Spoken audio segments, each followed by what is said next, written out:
spooky.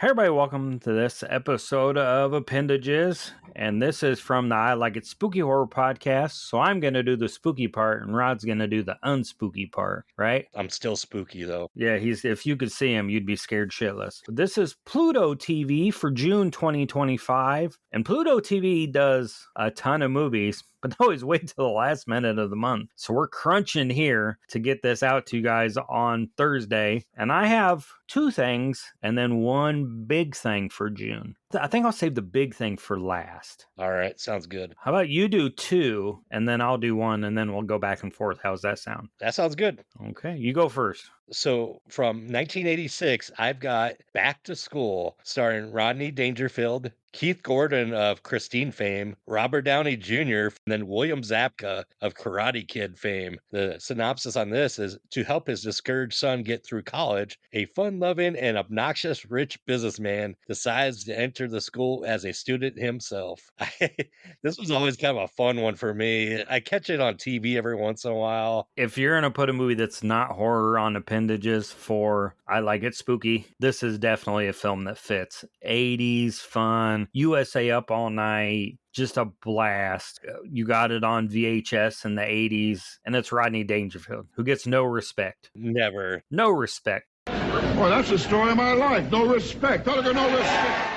Yeah, what do you got next? All right. So I got a recommendation from a coworker, and she gave me The Girl in the Spider's Web from 2018 that was on the Pluto TV list. And it stars Claire Foy, and it's directed by a horror director, Fede Alvarez. And the synopsis on this one is: hacker Lisbeth Salander and journalist Mikhail Slomvist find themselves caught in a web of spies, cyber criminals, and corrupt government officials. It's part of The Girl with the dragon tattoo. Yep. And there's one other one, and I have not seen any of them. I really need to check them out. That's not the first one, though, is it? I think The Girl with the Dragon Tattoo is the first one. This one might be the last one in the series because it's 2018. My first one from 1986 is April Fool's Day. It was released on March 27, 1986. It's got a runtime of 89 minutes, and it says a black comedy slasher film directed by Fred Walton. The movie follows a group of college friends who gather at a secluded island mansion for a weekend of pranks and relaxation. As the weekend progresses, the friends begin to disappear, and the remaining group members realize they are being targeted by a mysterious killer. The film is known for its twist ending and traditional slasher tropes. I almost left that off because I was like, that's the whole damn movie. If you've never seen it, you don't want to know there's a twist at the end. You just don't know what it is. But I've seen it before, and I would imagine you've seen it. Yeah, many times. It's one of my favorites. What you got next?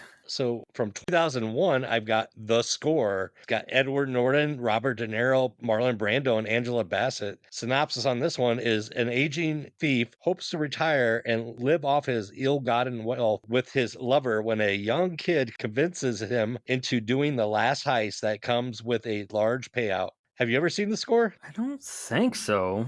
So how it goes is that Edward Norton's character pretends he's handicapped, makes friends with a janitor, gets a job at this place that has, I can't remember if it's not a, I don't remember if it's a bank or what, but it's been a while since I've seen it. And then he robs him? Yeah, robs him. But yeah, Marlon Brando, one of his last roles. Well, that seems like an awful long way to go to rob somebody. Back in the olden days, they just took a gun in there with a ski mask, right? Yeah. What do you got next? My next film from 2002. This is perfect because you're getting ready for 28 years later. This is 28 days later. It released June 27, 2003. I think that was in the United States. It's 113 minutes long, though. I don't remember it being that long. It never felt that way. A group of animal rights activists release a chimpanzee infected with a highly contagious virus, leading to a pandemic that turns people into rage-fueled zombies. A man wakes up from a coma 28 days later to find London deserted and must navigate the chaos to survive. It was like a groundbreaking kind of film because it's sort of zombie, but not quite zombie. Yeah. But I am so stoked to see the new one coming out. I've seen the trailer several times, and every time it makes me feel so uneasy, the trailer. And I'm like, That I've seen this. Why is this doing this? it's like that recording with that woman speaking over and Mhm. over and then counting, and it's like, Jesus. 7, 6, 11, 5, 4, 17, 32 the day before. Yeah, and they shot some of the scenes on iPhones. I saw someone post that too. I haven't heard much about what they did exactly, but that's interesting. Yeah. I know the first one they shot a lot of the scenes on different kinds of cameras. So it'll be interesting to see what happens. Is this your last movie already? This is my last one. Wow. Well, let's hear it. From 1988, Coming to America, starring Eddie Murphy, Arsenio Hall, just a huge cast with James Earl Jones. And synopsis on this one: an extremely pampered African prince travels to Queens, New York, and goes undercover to find a wife that he can respect for her intelligence and strong will. That boy good. Boy, real good. That boy real good. Yes! Randy Watson! That boy is good. Good and terrible. Have you seen the clip online? It's from a show that's on PBS where they play in like a little library or almost a little bookstore, and the guy starts singing the Soul Glow song. Have you seen this clip? No, I haven't. Oh my God, you got to find it. It's the guy that did the score for and the soundtrack for Coming to America. He's a really famous like producer, but he did Coming to America. And he's talking, and just out of the middle of him talking, the guy starts singing the Soul Glow song.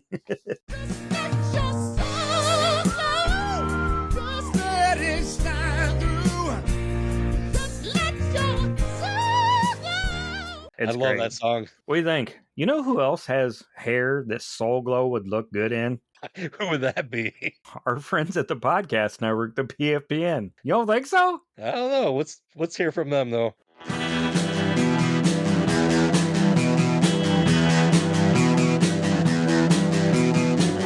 You're listening to the Prescribed Films Podcast Network, home to hundreds of hours of free podcast entertainment. The shows on this network all have a common goal: providing you with the best discussions about movies and other forms of entertainment media. The PFPN hopes to fill your earholes with audio joy. Visit our website with links to all the other amazing shows at www.thepfpn.com. Thanks for listening.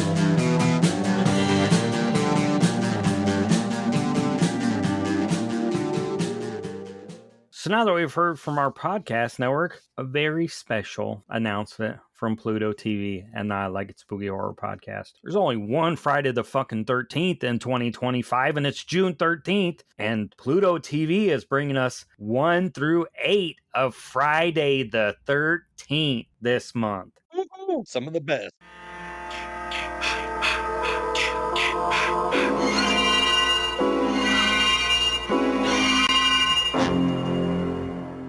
Part 1 from 1980. You'll never come back again. Oh, shut up, Ralph. It's got a death curse. They're all killed. They're all dead. Part 2. Survivor Alice is found dead, and a new group of counselors arrives at Camp Crystal Lake. They encounter Jason Voorhees, now an adult, who seeks revenge for his mother's death. Jason, Mother is talking to you! Jason, Mother is talking to you. Do you know that it's Jason? I feel like you know. Yeah, they kind of push it. And it's my favorite Jason, the one that I think looks the coolest, because that's what Jason would be. Sackhead. He randomly gets a hockey mask, and then he has a new hockey mask, the whole fucking thing. You know what I mean? Part 3 is from 82. They cranked these out. May, and 80 and 81. Part 3 is from 82. This is the one that was released in 3D, and he gets his hockey mask. August of 82. Hey, I dropped your wallet. I'm sorry. I got it. Who are you? And then on April 13th and 84, you get Friday the 13th, the final chapter, where Jason's dead. What? It says you're a dead fuck. Not so final, though. Yeah, not final. I would have been 6 years old when this came out on my birthday. I wish I would have went and seen it. It's the only one until part 7 that comes out on a 13th. Oh, wow. Yeah, my favorite one, part 5, where I won't ruin it for you if you've never seen that one. That was March of 85. Well, if that's the way you feel, forget it, Vic. Just forget it. But I think you're really out of line. August of 86 is part 6, Jason Lives, which most people consider the best film with the best script and the best acting and best casting of it. Hey, asshole! It's me you won't remember? Come on! Come on, chicken shit! Come on, I'm standing here waiting! Come on, you pussy! Part 7, The New Blood, where we just lost Lar Park Lincoln, who was the final girl in that one. I killed him. Jason's dead. That one's grown on me over the years. I actually like that one a lot because it's someone kicking Jason's ass. Even though he keeps coming, someone's finally given Jason what for. And then part 8, Jason Takes Manhattan, where he spends most of the movie on a boat. So he's not even in Manhattan for most of the movie. Take your best shot. Motherfucker.